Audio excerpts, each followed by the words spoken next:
আসসালামু আলাইকুম, সবাই কেমন আছেন? আশা করি সবাই ভালো আছেন। দেখুন, আমি পেঁয়াজ মরিচ ভেজে নিয়েছি। আমি আলু ভাজি করব, সকালে নাস্তা আপনাদের সাথে শেয়ার করব। আজ আমি পরোটা বানাবো, আলু ভাজি করব ও ডিম ভাজবো। আলুগুলো আমি কুচি করে কেটে নিয়েছি। এখন আমি চুলায় বসিয়ে দিলাম। আলুগুলো চুলায় বসিয়ে দিয়েছি। এখন আমি 1 টেবিল চামচেরও কম হলুদের গুঁড়ো দিয়ে দিলাম, সামান্য পরিমাণে হলুদের গুঁড়ো দিয়ে দিলাম ও পরিমাণ মতো লবণ দিয়ে দিলাম। এটা আমি কিছুক্ষণ নাড়াচাড়া করতে থাকবো। আলুগুলো এইভাবে নাড়াচাড়া করতে থাকলাম, আলুগুলো যাতে সেদ্ধ হয়ে যায় এজন্য কিছুক্ষণ নাড়াচাড়া করে আপনি ঢাকনা দিয়ে দেখতে পাচ্ছেন আমি কিন্তু পানি দিইনি। আলু থেকে যে পানি বের হয়েছে সেই পানি দিয়ে সেদ্ধ হয়ে যাবে।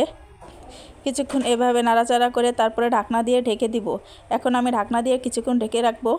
পাশাপাশি আমি আটাটা সিদ্ধ করে নিয়েছি। এখন আটাটা ভালো করে ছেনে নিব। ভালো করে এভাবে মাখিয়ে নিতেছি আটাটা। পানি গরম বসিয়ে আমি আটাটা এভাবে বানিয়ে নিয়েছি।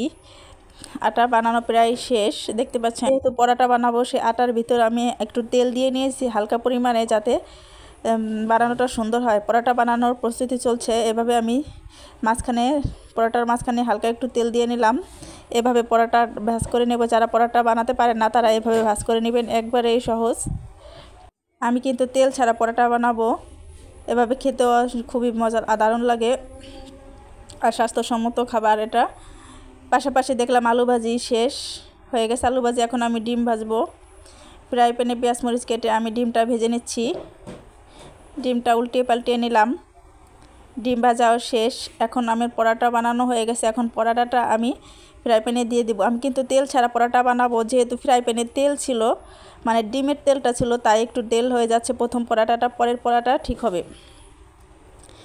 এখন আমি পরোটাটা এভাবে উল্টে পাল্টিয়ে নিলাম। পরোটা, আলু ভাজি ও ডিম ভাজি এর সাথে কিন্তু খেতে সত্যি অসাধারণ, খুবই মজার একটা খাবার। দেখতে পাচ্ছেন পরোটাটা বানানো শেষ। এটা প্রথম পরোটা, এর জন্য একটু তেল হয়েছে। এবার আমি দ্বিতীয় পরোটা আপনাদের দেখাচ্ছি। এটা একদমই তেল ছাড়া। দেখতে পাচ্ছেন এই পরোটাটা একদমই তেল ছাড়া হয়েছে। খেতে কিন্তু স্বাস্থ্যসম্মত খাবার হয়েছে এটা, তেল ছাড়া পরোটা খেতে খুবই ভালো লাগে। আমার বানানো শেষ। এবার গরম গরম পরিবেশন করব। আল্লাহ হাফেজ, সবাই ভালো থাকবেন, অবশ্যই একটা লাইক করবেন।